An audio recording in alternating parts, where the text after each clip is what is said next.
3 people, including a student, who are currently on admission at the hospital after an Accra-bound train derailed off its tracks. The incident, which is said to have occurred in the hours of 8 a.m. this morning, saw the Deputy Railway Minister Ejenim Boateng giving some assurances that his outfit will, after the investigations, give some recommendations to the sector minister. So early this morning, we had indications that this train, which was bound to Accra from the Chimota station, had derailed from these tracks. Now, residents of this area tell me that the decomposed nature of the wood is what is actually causing this train to fall out from its tracks. We saw was that one of the planks of the railway got broken, so the train just jumped. So when it jumped, it left the railway and then started walking on the main ground. So this is exactly the point where we understand that the train actually derailed. You would realize that it's supposed to be in a straight line, but then the metal has shifted.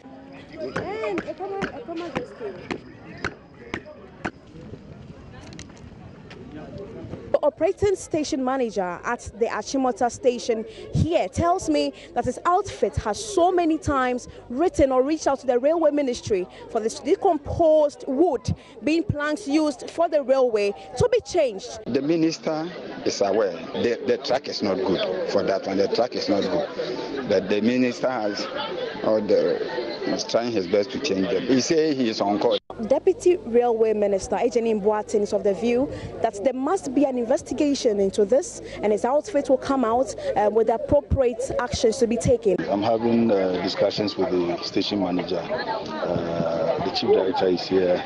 The chief executive of GRD. We are all here. We are looking at the situation, and then we are going to make recommendations to the minister accordingly. It's what you call a derailment. We are told that 3 people got hurt, 1 student and 2 others. So we are going to visit them. We make an assessment of the technical, what possibly could have led to this derailment, and then we take action.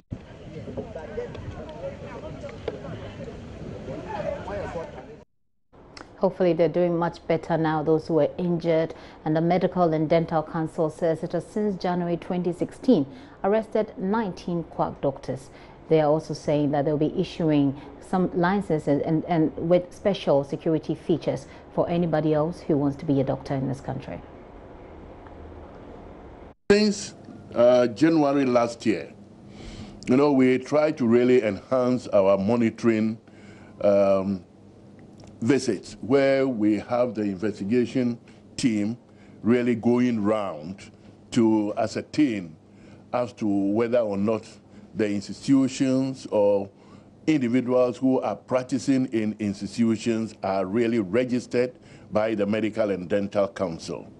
And it might interest you to know that we have had quite a number of cases. About, as we speak now, from January last year, we have 19 cases that have been apprehended. And this had come out as a result of the random visits to some of these institutions. And basically, apart from a few cases that we have had outside Accra or Greater Accra, the exercise really started in the Greater Accra region. And then we had a few cases that people really had reported to us. And how do we really get information? An individual applies seeking for a job in an institution. And because the employer is also liable in the event that, a fake person is found on his or her premises, they will call or send information to us to verify as to whether or not that individual is registered by the Medical and Dental Council. And we have picked a few people from that. Or a Ghanaian would have attended a clinic or a hospital somewhere and would have realized that the type of treatment that was given was, inadequate, or would have sent a prescription to the pharmacy and they would tell you that, who wrote this for you? And then trying to really investigate, it will come out that the individual who may have done that diagnosis and that treatment was a fake doctor. So basically, That is how we have also tried to get a few people. Or maybe I own a clinic.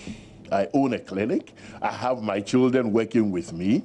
I passed on, and then my children had come out. So the people in the area would have known that, look, Dr. Tikwe owns this clinic. Unfortunately, he's passed on. And his son, who the individuals in the community may have known that the son has never been to a medical school, is now sitting in a consulting room practicing. That's Dr. Tikwe there. He's also been talking about the arrest of one Fortune Kamasa 4 weeks ago for practicing medicine without registration. Mr. Kamasa was earlier arrested in 2013 and convicted of the same offense, but was able to pay the fine.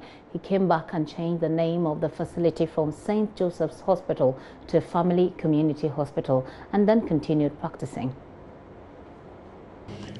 He was arrested for practicing medicine without registration. Interestingly, he was earlier arrested in 2013, arraigned before court, and he had a minimal fine. But again, he paid the fine, and he went back, changed the name of the hospital from St. Joseph's Hospital to Family Community Hospital, and continued to practice. Unfortunately for him, he was arrested on the 26th of September this year. And he was arraigned before the Hokwe Circuit Court on 2 counts. We really had appreciated the fact that, you know, this is somebody that had come and he's gone back to really hold himself up as a doctor when he had not stepped foot in any medical training institution. So he was helping his father, or he was assisting the owner of the St. Luke's Clinic.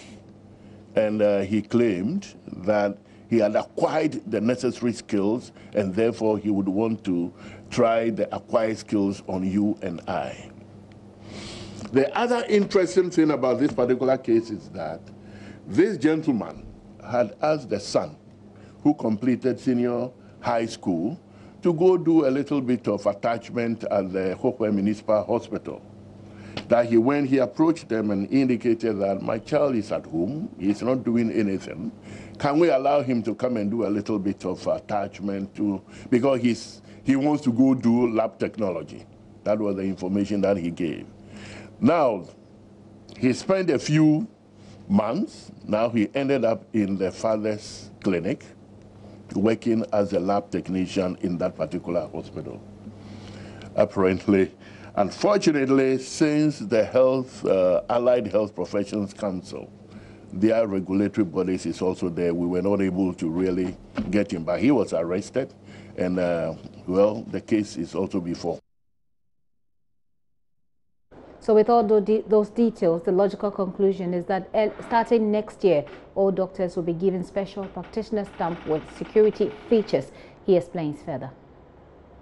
The council has noted this, and it is a concern to the council, and it's coming out with 2 important things. Now, from January next year, all doctors, all physician assistants, all certified registered anesthetists that will attend to patients would hold a practitioner stamp. And that practitioner stamp would have specific features. And one of the important features that the practitioner stamp is going to have is the practitioner's number. Because if you take a file here, can I take one of the files and see? You see, this file has a practitioner's name, and there is a unique number. So any practitioner that has registered with the Medical and Dental Council has a unique number.